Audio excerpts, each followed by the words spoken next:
Hi, welcome back everybody. We were gonna go back into level 8 again. I forgot I gotta get the key. The stupid key. Makes me mad.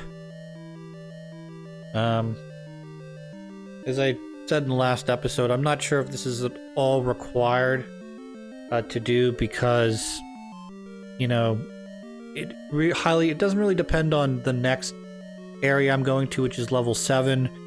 It has more to do with what happens when I get to level 9 and I'm in Death Mountain. Do I have enough keys? The only reason I say that is because if the shopkeeper didn't sell keys, I don't think I would worry about this so much. But in order to, I guess, make the Death Mountain as easy as possible, and try to cut down on the number of deaths / Fairy Fountain runs, we're gonna have to, okay, we're doing good. We're not great. We're doing good. I just lost half my health there trying to get through one room. That's fine. Just fine.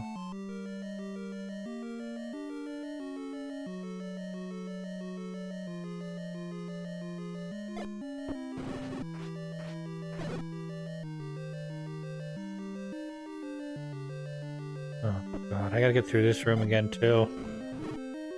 Oh, never mind. That's fine, we'll kill you as well. Up over the bomb. It doesn't count. It hurts my balls.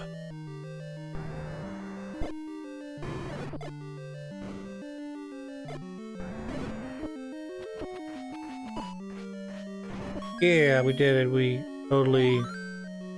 Yeah, we did it. It's a lion, I think. Kinda looks like something. Kinda looks like a person, I guess? I don't know. Oh, remember this guy? Yeah, we're gonna fight him again. He's really tough, though, because he has to open his eyeball, and I've got fucking annoying guys throwing shit at me.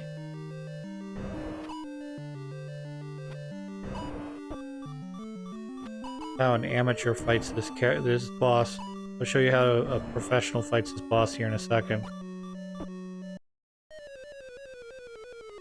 Oop.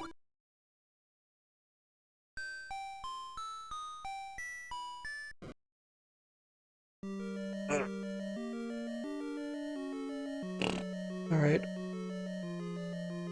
We're gonna go back to that area we were just in. Fortunately, we do have to fight the Dark Nuts again, because they are not optional to get through this door.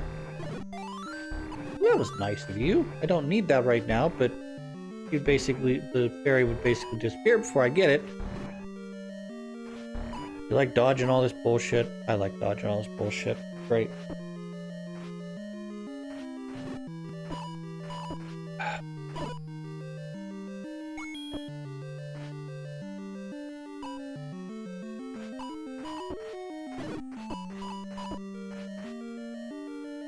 When I go back and edit these videos, I always like to, because I've already edited a couple of these Zelda videos, I kind of like chuckle to myself because I can tell the exact moment that I've either panicked or just been like, just get this fucking over with. And it's whenever I just am fishing. I'm swinging the sword at nothing constantly in the hope something's gonna walk into it. This is how you fight this boss. This is pro level strats right here. Nothing can hit you inside the door here. So what you do is, but you can't fire either from inside the door. What you do is you wait for him to open his eyeball up, walk out for a second, shoot him in his eyeball, and walk back into the safety of the door.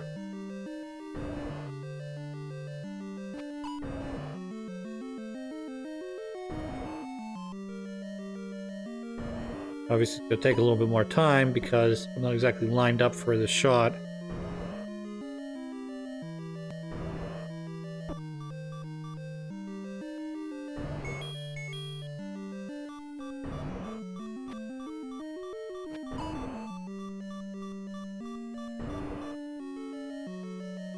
And we'll just heal ourselves here.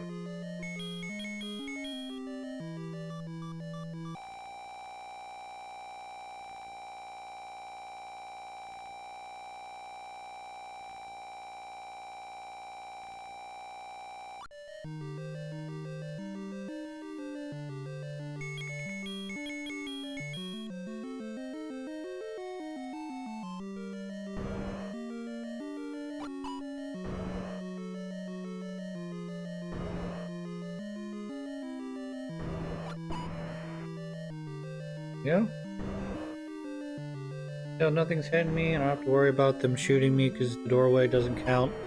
But I can quickly step into and out of the door as he opens his eyeball. You do have to hit him in his eye, though. It doesn't count if... There you go. That's how you cheese the game. Yes, we do have to fight another room of dark nuts slash post thingies. Bunny rabbits, they're bunny rabbits. Right, we'll get rid of that.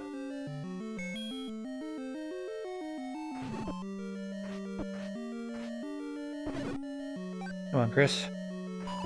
Fucking 3 dark nuts. Not a fucking room full of them.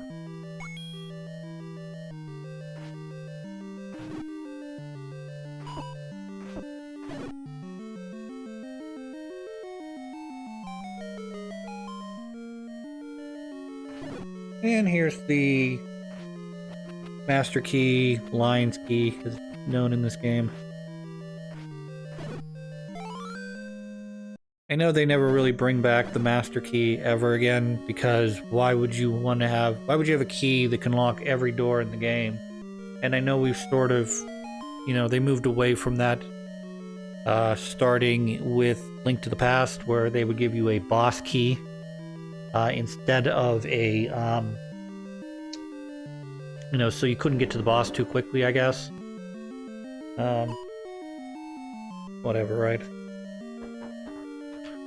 We are going to go directly left of here because this is the eye. Anytime you see an eye in a dungeon, there's usually something hidden in there.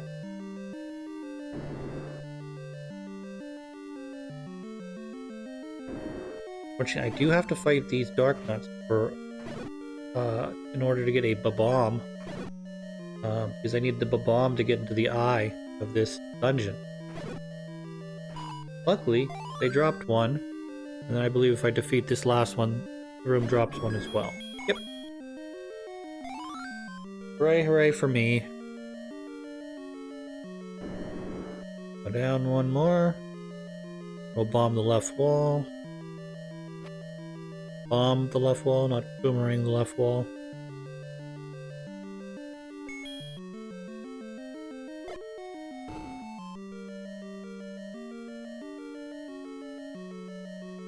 Rupees! Free! Unfortunately, that's not a lot of rupees. There's just 1 rupee per... whatever that is. What do you want to call it? Per character. Usually when you hide something like that, it's like 5 rupees per. Like, oh wow, I got 100 rupees. That's great. Yep, gonna walk out the door.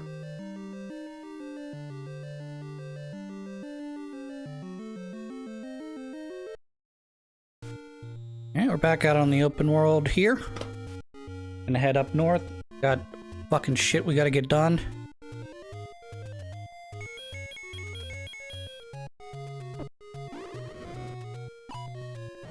Need to revive my health, obviously. Not run into fire, that's also good. I'm gonna pick up some potions eventually. Don't have enough money for that right now.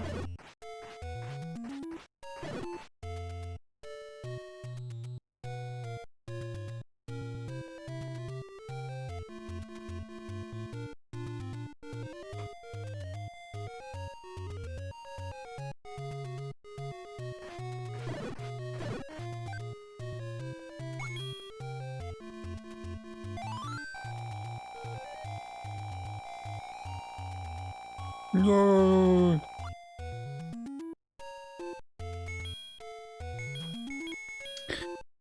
Well, we're making our way to the next dungeon, which isn't going to take very long because I'm just going to warp missile my way there. Did grocery shopping for the first time in like 2 months. And you're like, how the fuck did you do that? It's like, well, I basically used everything that I had in my refrigerator and cabinets to the fullest I could. Plus, I don't always eat at home all the time. So, if I don't eat at my house, you know, I might have like a big lunch and skip dinner.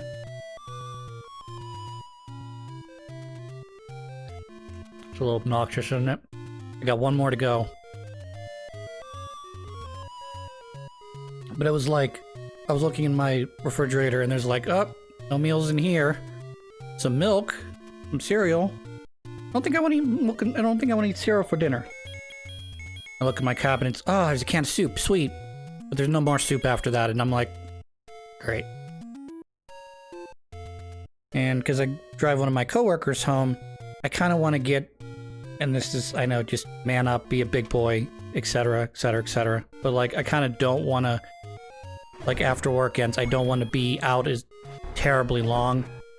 And sometimes it takes a while for me to get him to his house. So, because we get delayed at work or what have you.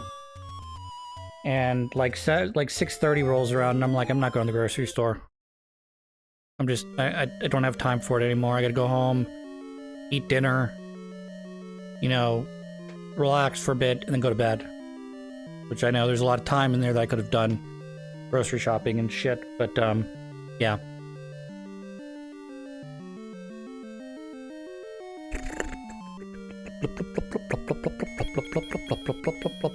So because I accidentally did, and I didn't actually intend to do this on purpose until I realized I was already like a good chunk of the way through Dungeon 8. I wasn't planning on doing it the way I did it, but because I've done it this way, I've got the Lion's Key, which is essentially infinite key, plus I've got the powered up wand, so it'll shoot fires that'll stick around for a little bit. It'll be useful against those guys that I just fought. Bats are fucking obnoxious because they don't give you shit. They just take and take and take and take, and they don't give. And as I mentioned in an earlier episode, they are not affected by the environment. You know, they can fly right through walls if they want.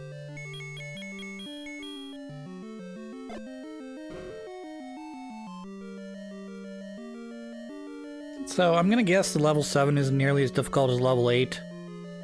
Just because level 8 is supposed to be like your final stomp before you're gonna go into the last dungeon. So like, we're gonna layer on the difficulty here a little bit. I had to guess based on the enemies we've been running into. We're gonna be running into like level 1 moblin type enemies, you know? It's gonna make it, I think, a lot easier.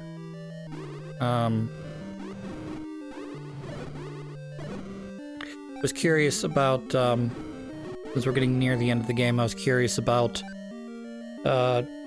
whatever they call Advanced Quest, or, you know, New Game Plus, if you will. See how that differs from, say, this one. My goodness gracious. You want to talk about turning up the difficulty? They were thinking. Let me tell you what. So, one of the things you can do in, you know, normal mode is you can power yourself up, get a bunch of extra hearts, which is good, and it gives you a good advantage. Plus, once you get so many hearts, I think it's whatever, 5 or 6 or so. It's probably more than, probably around 6 or 7. I don't know why I forgot this. Anyways, you can get the white sword, which is a powered up version of your sword. Now, obviously, there's a lot of game that you have to play between that point and when you get your level 3 sword, magic sword.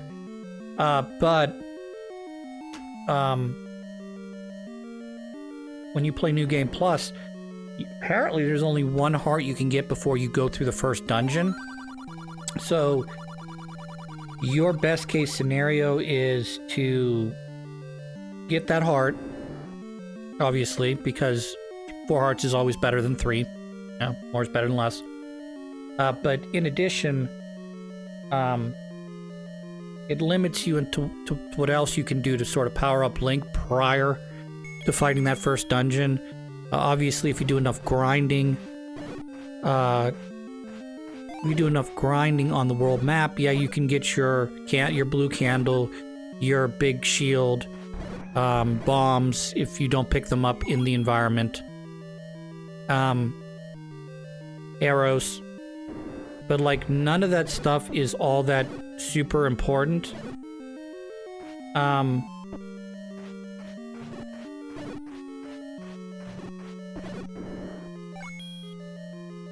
you know, in comparison to being able to, I guess, power up Link. Oh, I guess you could get the blue ring too, but some of the things get shifted around. I think I may have mentioned that in a previous recording. Not 100% sure. But basically they move stuff around, so level 1 is not where level 1 is. Level 2, level 3, etc. And then in the same regard, some of the guys that have like hidden, like, hey, let's play a betting game, mini game, you know, those might actually be dungeons now. And the dungeons that we've been in might be, you know, regular nothings, essentially, you know. And in addition to all that fun jazz, they also decided to include,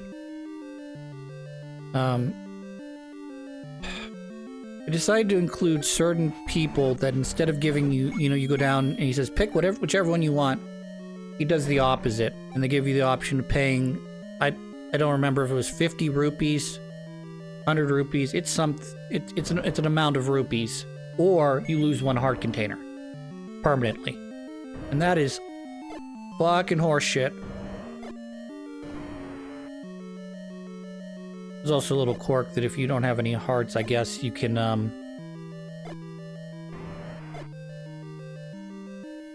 you don't have any hearts, he basically takes you... You have to have a minimum of 3 hearts at any time in the game. You can't go down to 2 or 1. So if you have only 3 hearts, and you run into the guy, and he's like, I'm gonna take one of your hearts, or give your money, and you can't give him money, and you can't give him the heart, he just knocks your health down to 0. Which doesn't immediately kill you, but it would... I don't know if it acts sort of like you're at 0.001% health, or if it acts like it's going to when you get moved in the next room, it's going to realize that you have no hearts, and it's going to give you a game over at that point. It would do one or the other, obviously. You guys suck. Stop throwing your boomerang at me. I want the fairy. Give me the fairy. Give me the fairy. Give me the fairy. E. I don't care about you. You don't do any damage to me. Right. Do-do-do-do-do-do. Here's another interesting factoid about Zelda. Maybe not Zelda 1, but Zelda in general. The opening title screen music to Ocarina of Time is that flute. I don't believe it appears anywhere else in the game except on the title screen. But I always thought that was kind of a nifty callback, considering the flute is really only in Zelda 1. What's it called? Mario 3. And there might be one other place that it's used. I don't remember. Grumble Grumble Guy, I've been waiting forever. I bought this meat way too early and for way too much. Just to get past this one block in this game. I wonder if Grumble Grumble Guy shows up more in New Game Plus. I have to imagine he would. Like, instead of having once, you know, he shows up like 2 or 3 times. You can't catch me, I'm a gingerbread man. Gotcha. Fortunately, I can't use my sword. No, stop it. Yeah, I gotcha, you little bastard. Get you again. Gonna get you. Gonna get you. Come here, come here. I'm gonna get you. I gotcha. I gotcha. I get you, squeaky. Don't ask me what that word was that I just said. It's like I was gonna give you a little squeeze. And then I was gonna be like, I'm gonna give you a little pinchy pinch. Or something like that. And those two sort of came out at the same time. Free roops. They only give me 1 roops. 1 roops per drop, which is kind of stupid. I mean, if it's gonna be that, well, you know, you're gonna do a good job hiding it right here in this blank spot. why not make it a little, a little more rewarding for me, you know what I'm saying? I mean, I can only carry like 255 rupees. And I need 250 of them to get a blue, tunic. So, as of this recording, TikTok died, came back to life, and probably is going to die again. It's probably going to go away permanently, depending on what happens in the future, near future.